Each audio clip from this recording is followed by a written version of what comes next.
పిల్లలకు స్నాక్స్ బాక్స్‌లోకి అప్పుడప్పుడు నేను చేసే రాగి చెక్కల టైప్‌లో అనమాట. రాగి పిండి, బియ్యపు పిండి వాటి క్వాంటిటీ అనేది నేను ఒక గ్లాసు బియ్యపు పిండికి హాఫ్ గ్లాస్ రాగి పిండైనా వేస్తాననమాట. దాంట్లోనే ఇలా మంచిగా నానబెట్టుకున్న పెసరపప్పు, పచ్చిశనగపప్పును వేసేసి ఉప్పు, కారం, కరివేపాకు ఎక్కువగా వేస్తాను. ఇక దాంట్లో కొంచెం పచ్చిమిర్చి తరుగు, అల్లం వెల్లుల్లి రెండిటిని కూడా మిక్సీ పట్టైనా వేసేయొచ్చు. అలా మెత్తగా ముద్దలాగా చేసుకొని పక్కన పెట్టేసుకున్నాను. చిన్న చిన్న బాల్స్ లాగా చేసేసి ఇక పొయ్యి అయితే ముట్టించేసి చెక్కల్లా ఒత్తేసి మంచిగా క్రిస్పీగా ఎర్రగా అయ్యే వరకు కాల్చేసాను. అంతే, సూపర్ టేస్టీ పప్పు చెక్కలు చాలా టేస్టీగా ఉంటాయి. పిల్లలకి స్నాక్స్ బాక్స్‌లోకి అప్పుడప్పుడు నేనైతే చేస్తూ ఉంటాను.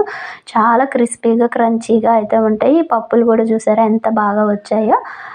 ఇలానే అయితే చేసుకుంటూ ఉంటాను. మీకు కూడా ఈ సంక్రాంతి పండగకైనా ఇలా అయితే చేసుకోండి. చాలా అయితే బాగుంటాయి.